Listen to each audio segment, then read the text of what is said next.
I know I'm a little bit late with this one, but let's go over some of the films that I watched February of 2025. If you're new to this is a series where I go over all the movies that I watched on the last month, and I at the end I just rank them like a normal ranking. And what's fun about this is it could be movies against shows. It could be movies from long time ago and comparing them to the ones that are coming out today. So that's why you should watch.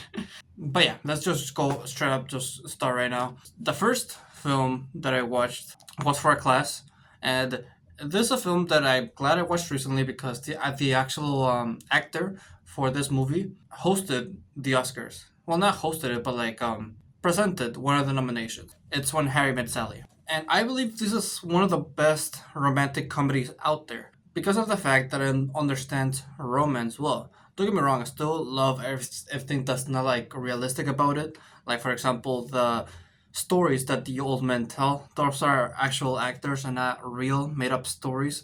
But still, how the love aspect is presented is realistic. Like you whenever you fall in love with someone, you become better because of that. And so this movie understands that. And yeah, ever since Sally and Harry met each other, that's when their life became a lot more better. Also, this movie is just like extremely funny. I watched this movie in the one class that I keep talking about where it's like a classroom that's shaped like a movie theater and it feels like an actual movie theater. And so the room wasn't that full. There was like about like maximum 15 people in there, 15. And so, yeah, everybody just laughed at the same parts, and it was more of a shared media experience, which is something that we don't have nowadays, where we experience media at the same time. This only happens in theaters, and since movies are coming out and streaming anymore, this shared experience rarely happens. I think the biggest shared theater experience that most people like got to experience together was probably Endgame, but that's pretty much about it. So it was really nice being able to experience that. And it's a good movie when you get so immersed that you forget that real life exists. That, oh shit, I'm back to reality. That kind of feeling. However, I am a little disappointed that when it comes to reviewing this film, we only talked about the cinematography aspects of it and the costumes in this movie. I really would love to see like a breakdown of the story and why it's so good.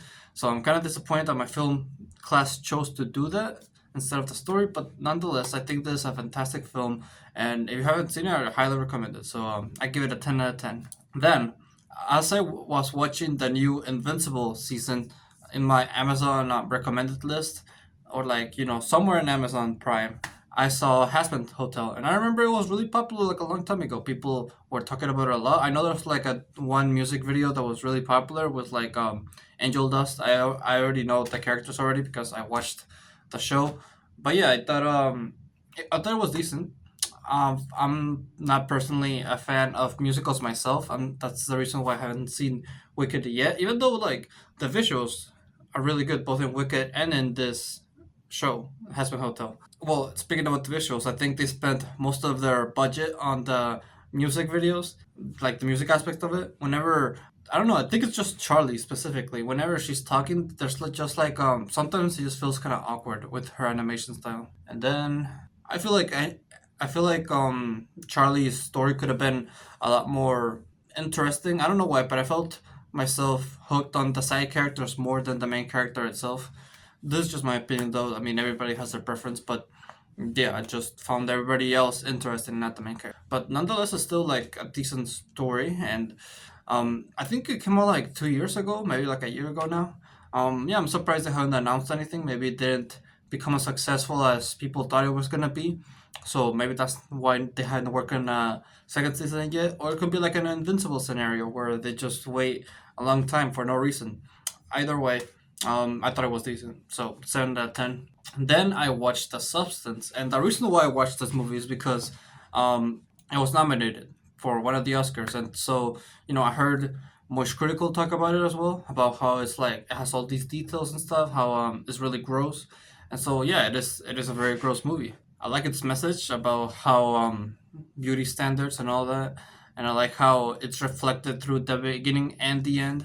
I like how honestly, I really like the main character's I forgot the actress's name for the main character for Elizabeth, but she does a really good job, and honestly, I'm surprised that she didn't win. I didn't watch Anora yet, but yeah, Nora was the best picture winner and the best directing winner and the best actress winner. So yeah, I'm surprised that Nora did so well. But I was expecting the Substance to do really good as well, but it didn't. I think it only won for was it makeup or it was like prosthetics or something like that. Yeah, that's like the only award it got. I think it should have won a lot more. What it's great at is presentation. This movie has like great presentation. Like, for example, the scene where it makes it so you are grossed out by stuffing of a turkey. Stuff like that is like makes the movie unique, makes it stand out, and makes it a lot more fun. And I'm probably not gonna rewatch it, but still, its message and its presentation stuck on my head. I still think about the monsters that show up. Yeah, because of that, I'm gonna give this film a 9 out of 10. Then, there's gonna be a lot of movies here, by the way, where I had to watch for a class, but had to watch Babyface, and Babyface is a movie that I had to watch for a class, for an assignment, and so I thought this movie was pretty decent. It's about a woman who goes up the ranks and uses her power, her power as a woman, to go up in life, and so she does, and then through that, that's how she finds love and realizes that true love was never about the money and was about that guy that cared about her and all that stuff. So for its message, I'm surprised that they got away with it because I think this came out in the 1950s or 1960s, and that kind of message was probably would not be allowed back then. I think after this movie, there was like a code that like, oh, we shouldn't talk about messages like this or like violence or like women getting empowered or sex and stuff. So yeah, it's surprising they got away with it, but I think this is one of those movies where I'm just gonna watch once and never think about it again. I have fun watching it. Don't get me wrong; it was a good experience, but I'm never gonna watch it again. So, yeah, I guess if the story interested you, if you're resonating with the message, then yeah, give it a watch. I like the acting. And that's something that I always am fascinated by is the acting of old movies. I don't know why, but they have this unique aspect to them that makes them just so interesting. I don't know if this reminds me of a streetcar named Desire, where yeah, one of the things that fascinated me the most was not the story, was the acting. I think maybe in the 1990s or like well in the 1900s maybe they had better acting. Yeah, I give this movie however a 6 out of 10. It was fun, but I'm not gonna think about it again. Then I watched Cars 3. And the reason why watched Cars 3 is because I wanted to watch a movie and I couldn't decide what movie to watch. And so I was just, scrolling through Disney Plus, seeing what movies to watch. And I came across Cars 3. And I remember that Trey Phyllis said that Cars 3 is a good movie. Well, not a good movie, but like it was decent, right? And yeah, I haven't seen Cars 2 or Cars 1 in such a long time. And I know when I was a kid, I was like a really big fan of cars. I had like a birthday themed car party. And so, yeah, I was a little bit curious because it was supposed to be, I heard it was about Lightning becoming an old man and passing on the legacy and stuff like that. And yeah, it is pretty much a movie where you pass on the torch. And so I thought it was decent. I laughed a couple of times, but it's not like I wasn't like wow or anything. But like if we compare this movie to other Pixar films, it's really not fair. So I saw this as its own separate thing. I have fun with it, but again, it's one of those ones where I'm gonna watch once, but never probably watch again if I felt like it. A movie that I would watch again is Sonic 3, which even though it's been like a couple of months, I still think about it anyway. Though I don't want to talk about that right now. But yeah, I felt like this story is one where it could be told by any existing. Like you can set this story in any world and it could still work. But the fact that Pixar used it to, use cars to make this story, it just shows me that they wanted to do something with the car IP and not just let it die because they know that it's popular, and so yeah, that's how they came out with this movie. I'm assuming, right? But yeah, it was fun. It was good while watching it. I'm never gonna watch again. 6 out of 10. Then we have Captain America: Brave New World. I remember being really optimistic for this film. I remember seeing some trailers, seeing Red Hulk, and be like, this has potential. This could be good. Because every time I go to a Marvel movie, I'm always, you know, I'm never come with the expectation that it's gonna be bad, or I'm gonna be disappointed, or it's not gonna be as good as I think it is, because it always could be, and that's something that I should stop doing because um, I think every time I do that, I just am met with disappointment, and I remember as soon as I walked out of the theater, the first thing that came to my mind was mid. I knew this movie was mid from the minute I walked out, and I told my brother about it, and he agreed. Let's not be too negative about it. I like the fights. I like how Gustavo Fring is in the is in the movie. I like Red Hulk, but that's it. I just like the whoa, cool fights, cool Red Hulk go roar, Gustavo Fring Chicken Man, and nothing about the story really appealed to me. I think this is like the Walmart version of Winter Soldier. But yeah, I think this is one where, like, literally, the day after I watched the movie, I forgot about it. It literally did not even stick around in my mind. And yeah, I think this, I don't know about you, but this is how I evaluate movies, is if they stick around in my mind. If the movie was good, if the message was good, if how it was presented was good, then yeah, it will stick in my mind for a very long period of time. This is why I think Sonic 3 is a really good movie, because even though it's been like 2 months, I'm still thinking about it. Anyway, I give it a 5 out of 10. Then I watched Ugetsu, and you probably never heard about this because this is in like a 1950s Japanese film. I had to watch this for a class, and the main reason why I watched this film is because my professor wanted to talk about lighting and visuals. I don't know why he chose this film, honestly, for that example. I felt like there could have been more examples for lighting and visuals besides this movie, but I just think he would just wanted to watch a cool um, Japanese movie. But yeah, nothing really too special. It's about the story of a man that learns to appreciate his family and battling with, rejecting greed. At first, he starts off greedy and only cares about money, but over time, learns to appreciate his family more. That's the priority. That if you have all the money in the world, what does it matter if you can't enjoy it with the people that you love? A pretty nice story. I just think the pacing is not too well so far. Well, I was gonna say so far. I made the script like a couple of days ago, and I thought about how, oh yeah, no Japanese, like, live action Japanese movie has really stood out to me, has really impressed me. That's not true. I watched this movie called Drive My Car. I recommend Drive My Car. That's a good film. You should watch it. However, Ugetsu, if the story interests you, the presentation is not all that good. It's as good as you can get for the 1950s, so you can probably imagine in your head how that would be like. Hopefully, I can find some clips for the movies that I'm talking about. I know some of them can be really old and international, so that's gonna make it really hard for me to find clips of them. But yeah, hopefully, you can see what I'm talking about. Yeah, 5 out of 10. Then we have Red Desert. This is another international film, an old international film that I watched for my class. I wasn't a fan of it. Honestly, something that bothers me in my class is the fact that we have to look at every movie and see, okay, why is this movie good? Let's break down why this movie is good. Let's look at all these aspects that make this movie good. And I don't really like that aspect of my class because that makes it so that movies that we don't like, we have to compliment it anyway. And the thing is, we have to do this for an assignment. And so when it comes to giving compliments for this movie, I really struggled, and it took me like several hours to finish the essay and turn it in. The reason for it is because in this movie, it's about a mentally ill woman who does something. I don't know. It's really hard. I can't tell what the main character is, like this mentally ill woman, but we know, like, it's not really as subtle if she's mentally ill just by the words that she says. Nothing against the actress, of course, but just the only thing that gives us a hint that she's mentally ill is how she just randomly changes subject. Doesn't know where she is, and doesn't know what she wants, right?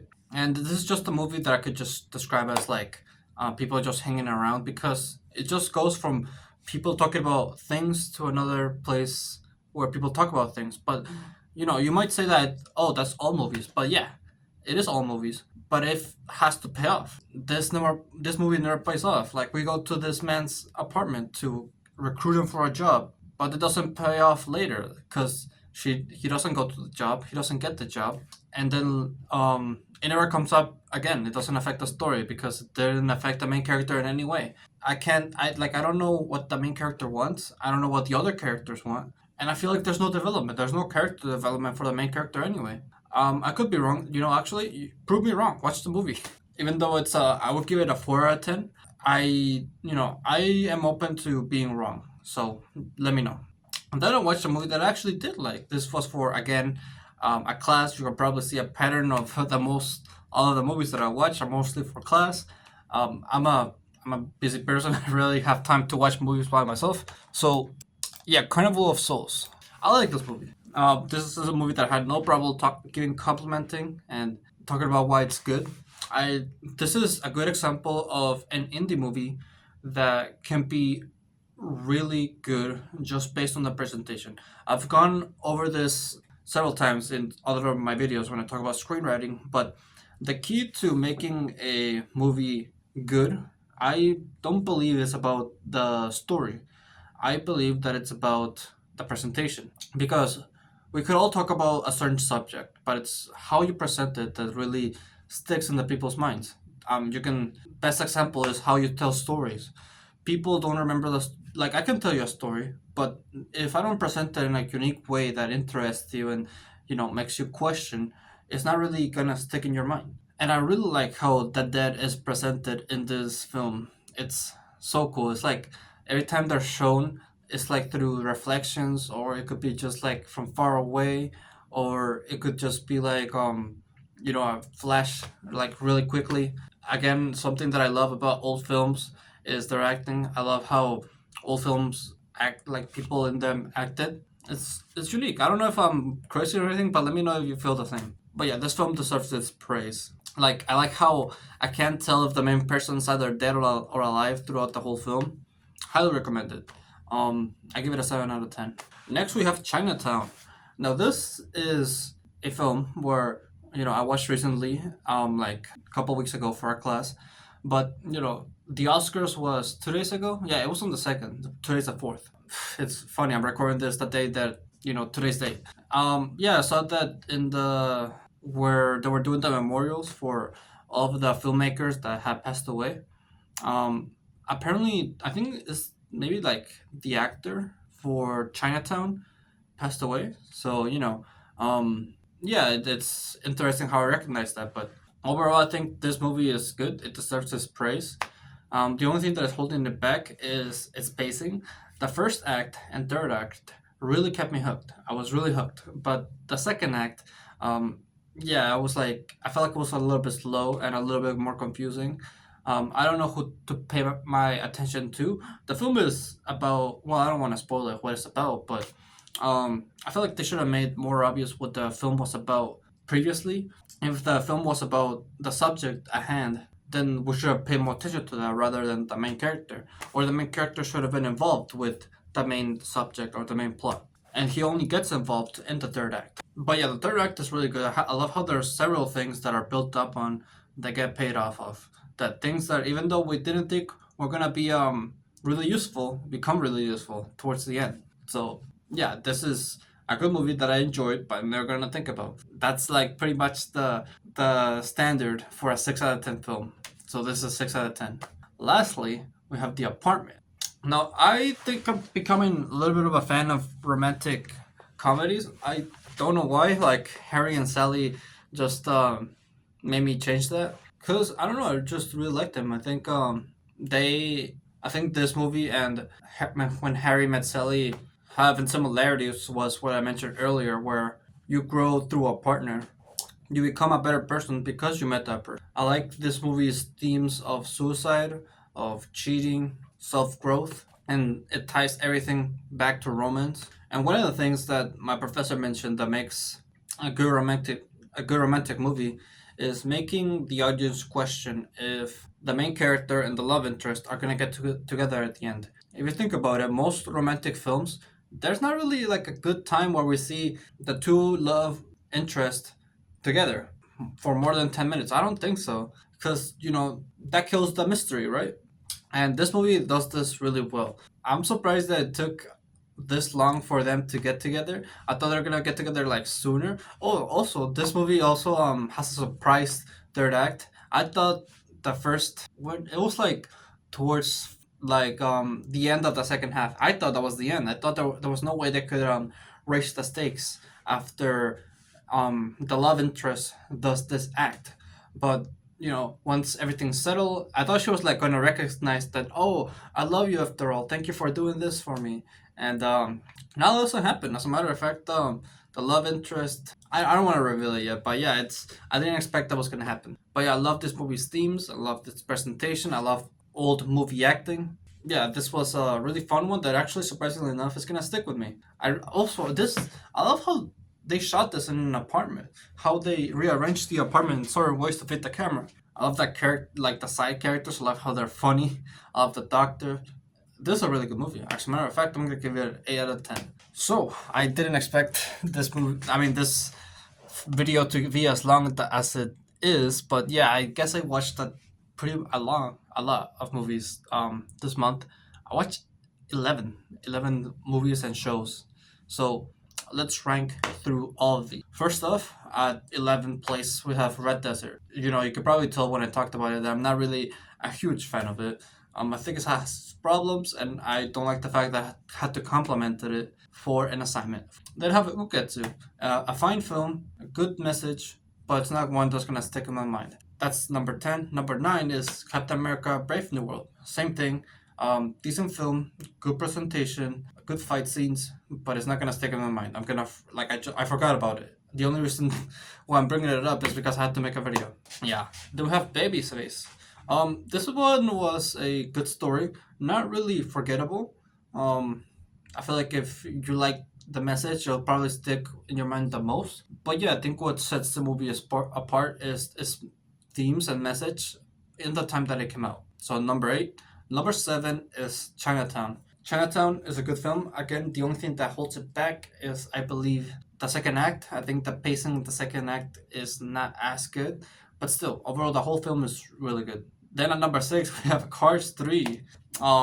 Yeah, just kid fun. I'm not really, when it comes to movies like these, I don't really have like a high standard for them. I know what they are, and I'm gonna enjoy them by what they are. And yeah, much would rather see Cars 3 than Chinatown, simply for the fact Chinatown, pacing issues, as I said, and also it's like I think it's almost 3 hours long. So then at number 5 we have Carnival of Souls, a really good indie film, captures horror in a good way, matches it with silence too. I didn't mention this, but I like how Carnival of Souls uses silence in a really unique way. Yeah, I would recommend this one, honestly. Even to people who don't study film, I would recommend Carnival of Souls. It's actually a fun watch. Then we have Hazbin Hotel. I mean, I don't know what to say about it, honestly. Even though I am ranking it at all the ones that I said before, I don't know. I guess I didn't mention this before, but something that is holding it back is the dialogue. Why is there so much cursing in the dialogue? It's pretty cringe. I know they're not supposed to be realistic and not supposed to be demons, but it's still pretty cringe. I don't know. I guess I just have more entertainment out of this one than the other ones. This is just my personal opinion. You might not agree with this. I was just much more entertained with this than the rest. Yeah, and honestly, I'm pretty interested as to what the second season's gonna have. Then we have The Apartment. I guess I'm just a sucker for romantic films. The ones that are presented really well. I just said I just talked about this one, so you could just like, double tap the screen a couple of times and go back to what I said. Then we have The Substance at number 2. Really gross, really. Well, I mean, it's like, I remember I was watching the Oscars with my mom, and I was like, "Oh, did you watch The Substance?" I watched the movie, and she was like, "Yeah, I thought it was pretty gross." And so she has the mom approval of it being pretty gross. But yeah, just a lot of body horror. I think this is like one of the first films that I've seen that has body horror in it. I don't watch a lot of horror films, so I wouldn't know. Yeah, I just really love its presentation. I really okay. I'm not trying to be pervert or anything, but I really like the one scene where they do like the dance video. The music in it is like really well done. I had like that song sometimes pops up in my head every once in a while. The one song, I don't know if you know what I'm talking about, but yeah, I can't show it because it shows too much, and I can't have you hear it because monetization. Trust me on it. Then number 1 we have When Harry Met Sally. I don't know how I can convince you to watch this film. Honestly, just trust my word that it's a 10 out of 10. Yeah, that's all I could say, honestly. So with that, thank you for watching this video. If you liked it, be sure to leave a like, subscribe if you're new, like my channel, and always remember to live your life.